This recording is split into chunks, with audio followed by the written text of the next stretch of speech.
CHRONEWS headlines. FDA calls for the removal of ads of illegal mercury-laden skin lightening creams. DENR cancels quarry permits in Upper Marikina watershed.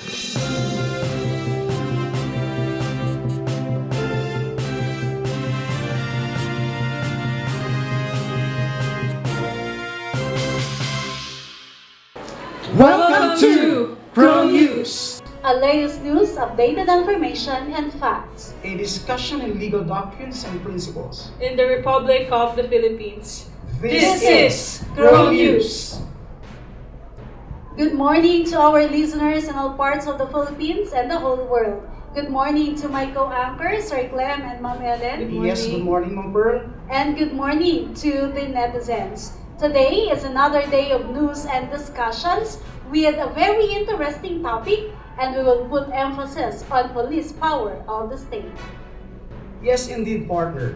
It is a great avenue for us and also to all listeners and viewers out there to be aware and to know about police power. Meanwhile, FDA calls for the removal of ads of illegal mercury-laden skin lightening creams. Sai Mindalano, Camille. Yes, Clem. FDA has called for the removal of several skin whitening products which contain toxic amount of mercury. In a letter sent to the Food and Drug Administration or FDA on June 6 by Bantoxics, there had been reported over 100 ads of illegal mercury-added skin lightening creams across online marketplaces in the Philippines. The said skin lightening products are allegedly still being offered for sale despite FDA bans from 2010 to 2021. FDA responded that they have communicated with the online platforms to take down the online posting for mercury-laden whitening products. Bantoxics coordinated the results of the online monitoring of mercury-added skin whitening products to the Department of Trade and Industry or DTI, urging the agency to take necessary action under Republic Act 7394, also known as the Consumer Act of the Philippines. The Consumer Act of the Philippines is the policy created by the state to protect the interests of the consumer, promoting their general welfare, establish standards of conduct for business and industry, and implement measures to protect consumers against products that are dangerous to health and safety. Bantoxics further urges the government to enforce the 2020 phase-out period on mercury-added products on skin lightening creams. Sai Mindalano reporting for CHRONEWS. Thank you, Sai. Moving on, DNR has cancelled quarry permits in Upper Marikina watershed. To know why, here is my report. The Department of Environment and Natural Resources, or DNR, has indeed mineral production sharing agreements within the Masungi Geopark project and the Upper Marikina watershed, which was granted to 3 firms. According to the order issued by the DNR, Rapid City had failed to file the renewal of the exploration period for more than 22 years and submit corresponding work programs under the MPSA. The DNR said its records to show that Quarry Rock had failed to do its requirements in order to continue its operations. The Upper Marikina Watershed Coalition said that after years of campaigning, they are looking forward to seeing these cancellations enforced and reflected on the ground. The coalition renewed its call to Environment Secretary Antonia Loizaga to have a direct dialogue with the Masungi Geo-Reserve Foundation to address concerns about their 2017 agreement to restore and protect parts of the fragile Upper Marikina watershed. National Commission on Indigenous People said in a House hearing last week that it will assist in seeking an injunction against Masungi to stop the foundation from operating. A position paper submitted by Masungi to the House panel argued that project has never displaced indigenous peoples' communities.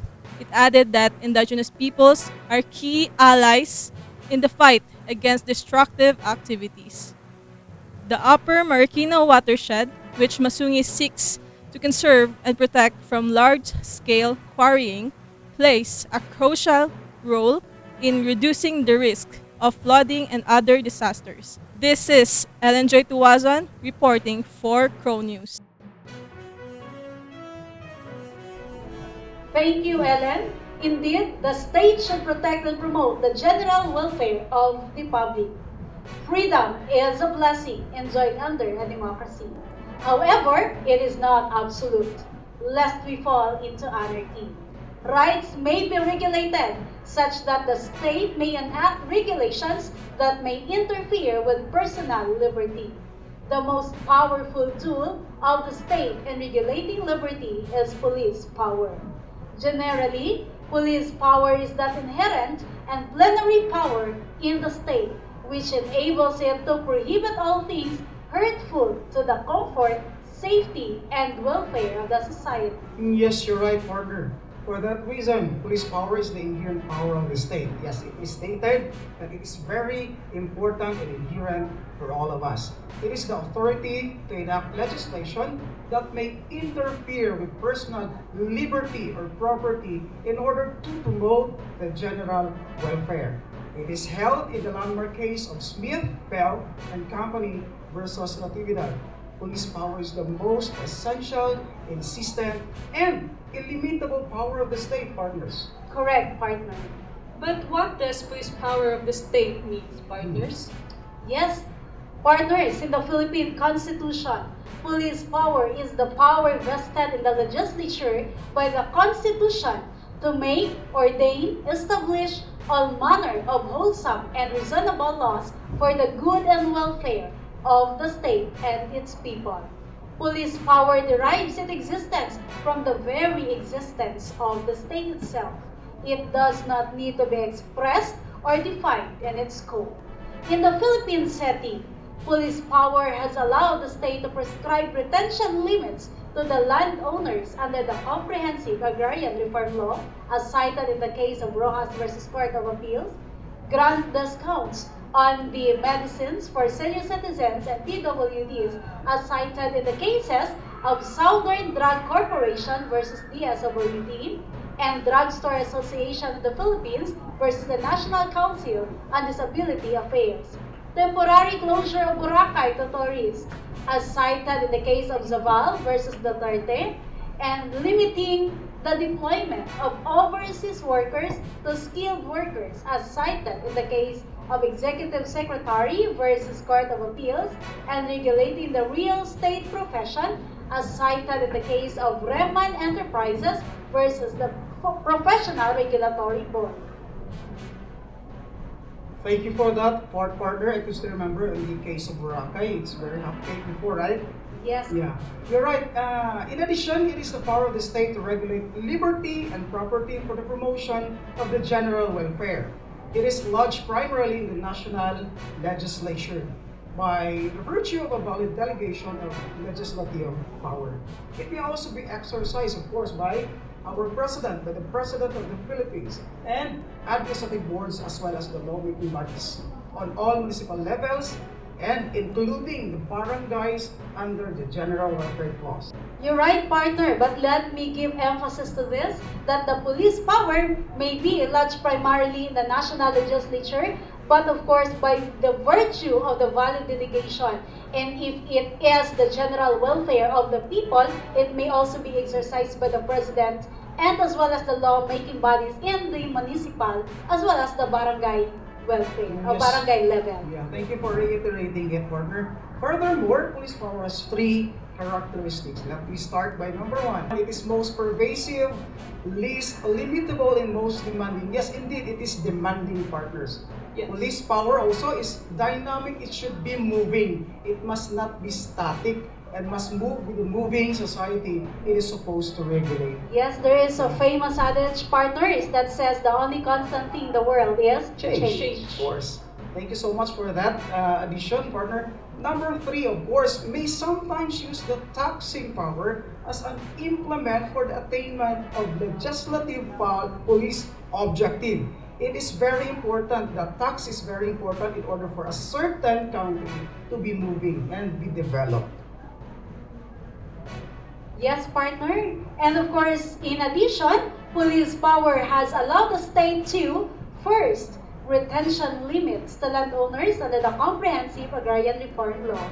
Second, grant discounts on medicines for senior citizens and PWDs.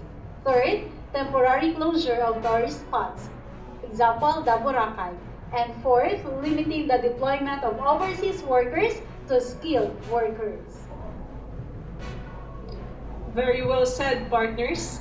The netizens asked about the scope and the limitation of police power. To answer it, let's have once again Simon Delano.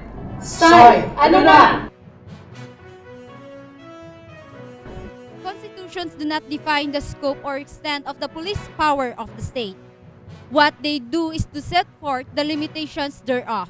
The most important of these are the Due Process Clause and the Equal Protection Clause despite the nature of police power. Such right of the state is not absolute.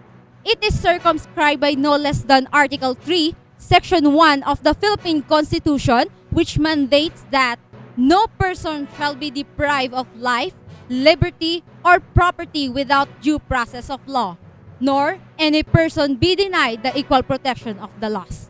If the governmental act does not satisfy the lawful subject and lawful means test, then the act is struck down as unconstitutional.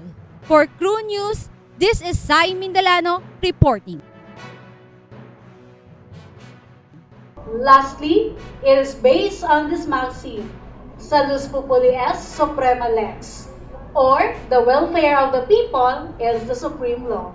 Police power is the right to protect the country and its population from threats to the public health and safety. Yes, it is indeed Salus Populi est Suprema Lex, partner.